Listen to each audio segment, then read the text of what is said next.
Have you ever planned your life? Say that you get so excited about the plans that you've laid down for yourself. You are full of hope, excitement, knowing that yes, this plan you are going to work. You have calculated your life. Are you a student? Have you done that? Or are you out of school? Or have you started life and then things are not going as you've planned? Then I am recommending this movie for you, from Lagos to Gomorrah. Guys, the movie is as rich as the title. Hello, lovely people. What's up and welcome back to Ajoba Maggie's World. Guys, you need to watch this movie because you're going to love it. Watch it and thank me later. Maggie, why are you ranting? Guys, let's have a short gist about this movie. It is about a young graduate called Ralph. He's done with his service and then he moves back to Saki. That is where he comes from. And then he was doing teaching for the meantime, hoping that the companies that he has applied for in Lagos will respond to him very soon. And he's so energetic and a vibrant, spirit-filled brother that he preaches whenever he sees people, especially when he sees that you are going astray and all that. And he is a prayer warrior. Pray yo. So he prays a lot. And then along the side, the way when he was in the university, he used to work with or preach with one brother who moved to Lagos and then came back a totally different person. Like he has lost his hope for his desire for God and all that. The brother has lost. So he was trying to advise the friend and all that. He went into prayer and then God finally responded, or God finally answered his prayer, that he had a job to go to Lagos where things happen. He was so excited. He has laid down the plans, how he's going to work, how he's going to better his family's life, and then how he's going to also be on fire for the Lord. And then this brother gets to Lagos and his first welcome was they stole his phone. Hey, he doesn't know anywhere, so how is he even going to get to his destination? That was a problem.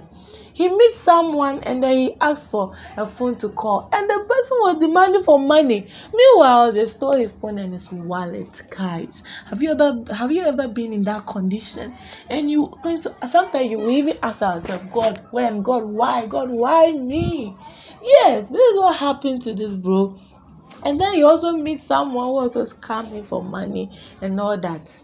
He gets home finally, and this brother started praying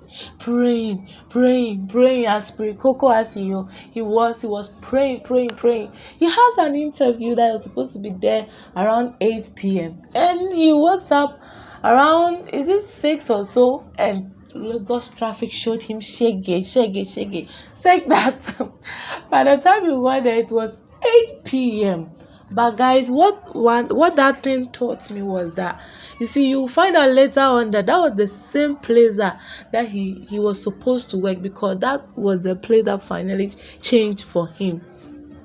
But he missed it because of what? Not timing his life and doing things. My prophet preached something called trying to do God a service without it being the will of the Lord. He did not plan his life. I don't know. That's how it is going to look like. Says that he missed it. And it also reminds me of the people of Israel when they were supposed to. You see, when you read the Bible, it says that there was a shorter journey that they could take to reach the place, but God took them because God wanted to teach them because of the state of condition that we were in. Sometimes we Christians, we go through certain things that we don't understand. We get frustrated. Sometimes we are angry. We get even bitter with God. Then we lose our faith along the way. We don't even know what we are doing anymore. Yes, but all we have to know is that God is directing our path to the right people and lead us to the right place, because when God purposes in his heart to do something, he will definitely do it, even though sometimes we might miss it and take a longer route to the destination, but we'll finally get there. So we must not lose our faith.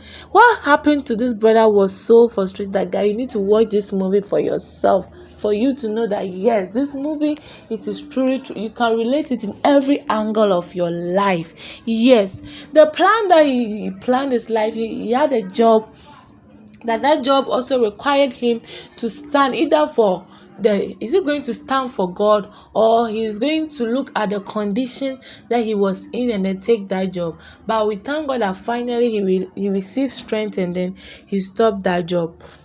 Now there was this lady also who wanted to frustrate the life. See, some people come in your life just to what? Delay you or frustrate you. If you give in, they are going to what? Block you, or they are going to pause the plan of God upon your life. This lady comes and then he was trying to form, oh, I want us to pray together. But he was trying to frustrate their brother. But he stood on his feet later on. And the destiny helper, he met his destiny helper so many times, but he missed it because of frustration and all that, guys. But we thank God that later on, along his way to find his way back to God, he also met the husband of the woman that the company, the lady was the head of the company that first gave him the appointment to come to Abuja for the interview. And then we thank God that later on he met God, and how he planned his life came to pass. From Sodom to Gomorrah, guys, I've not even talking. I've not even done justice to the movie. You have to watch it. And this guy, I can't remember that there was a time in his life that he had wanted to go back, because guys, but he stood and then he went home a different person. That is good. As you can see over here, he left without a car but came with what? A car, and then his life was changed. You need to watch this movie. If you like my reviews, if you like this content, subscribe.